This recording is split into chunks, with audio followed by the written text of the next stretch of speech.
today weekend podcast, I'm joined by my dad today. So he's actually the reason why I'm in K-12 in the first place. Because where I live, he's my only family. So while he was gone, I had to live with my mom, and that's why I'm here. But that's a different topic. Today we're going to be talking about your experience with COVID. How was that? It's as fun as it sounds.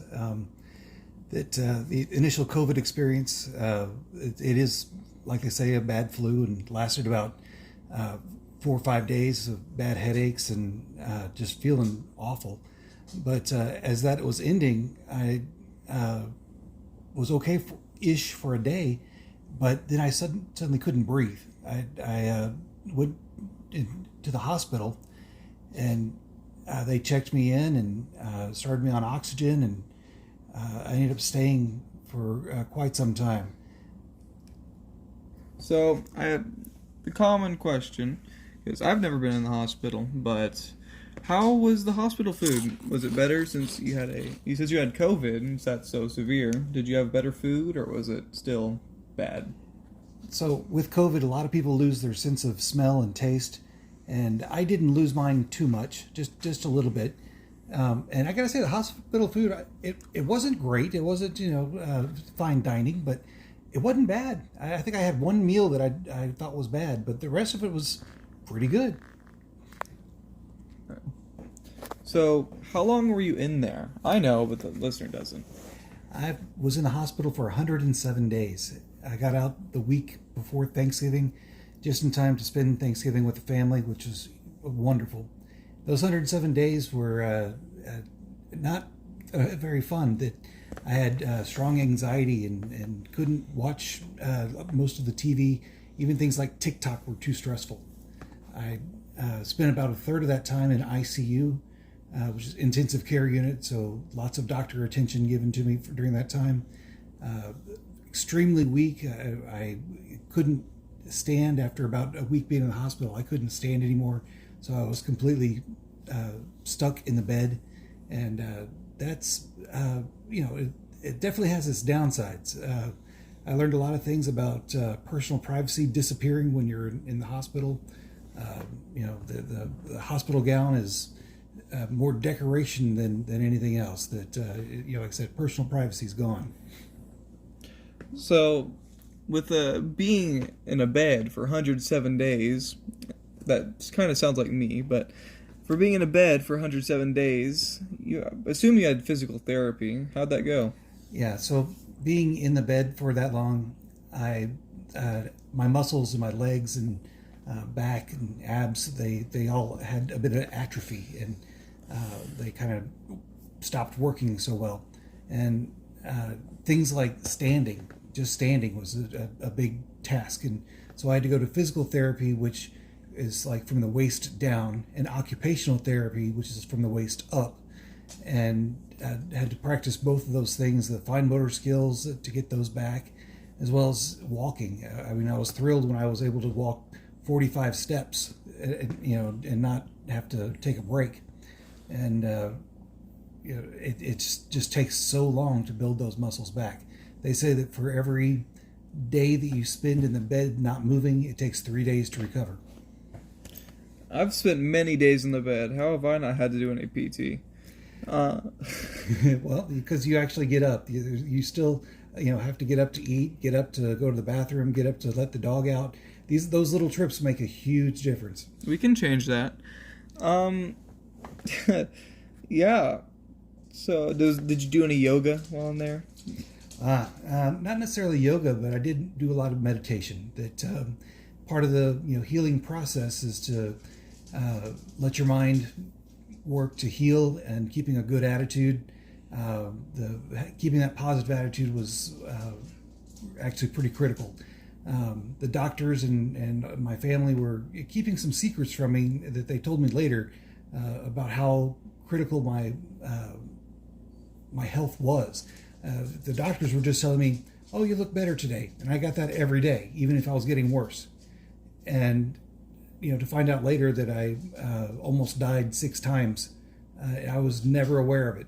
And but of course, I've had a lot of family on the outside praying for me and not sleeping because they were so worried about me. but I was none the wiser. I was, well, I can't say I was sleeping good because, again, the hospital, you have no privacy. I had nurses coming by about every 2 to 4 hours just to take my temperature, take my pulse, my blood pressure, and just continuously wake me up just to, how you doing? How you doing? It's like, oh, I'm tired. Let me sleep. That's one of the big things about COVID is it's very tiring, and people just don't let you sleep enough. So no movie marathons anytime soon? Well, I wouldn't say that. Yeah, since he's been home, this TV is on 24/7. The only time it's not is when he's asleep. So yeah, we don't do many marathons over here. I don't know. We don't take many grocery trips. we don't go to the grocery store much either. But how does it feel to walk around with the oxygen tank? Yeah, not too many trips to the grocery store or anywhere else. With the medicine that I'm still on, I'm immune compromised, meaning that I can catch a lot of colds and stuff that other people wouldn't.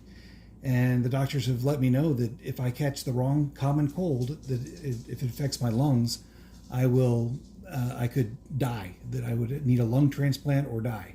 So I do my best to stay home, and I definitely go out and wear my mask if I have to go out, but I try not to go out unless I absolutely have to. A lot of Amazon loves me these days. The local grocery stores deliver to the house. DoorDash and all the delivery folks, they're starting to know who I am, or at least know my address really well. And so when I go out to the stores or travel anywhere outside the house, I'm still on oxygen, so people recognize, the tube going up your nose. That thing's called a cannula or a nasal cannula, and I'm down to about 3 liters of oxygen per minute. That's an irrelevant number if you don't know the system, but it's getting down there. I was at one point on 64 liters per minute, so I'm doing much better now. But I do have to carry an oxygen bottle around when I go outside the house, and I'm not that old. Compared to you and all your classmates, I'm ancient. I just turned 50 this year, but it just seems weird to be that guy in the store with an oxygen bottle. So I've always got it in tow.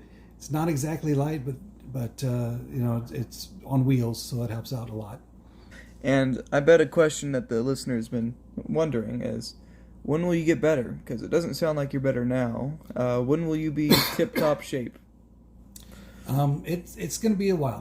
What I've got is called long haul syndrome, or long haul COVID syndrome, and it takes a while to get over it. There's some people that got COVID early and they still have symptoms 3 years later.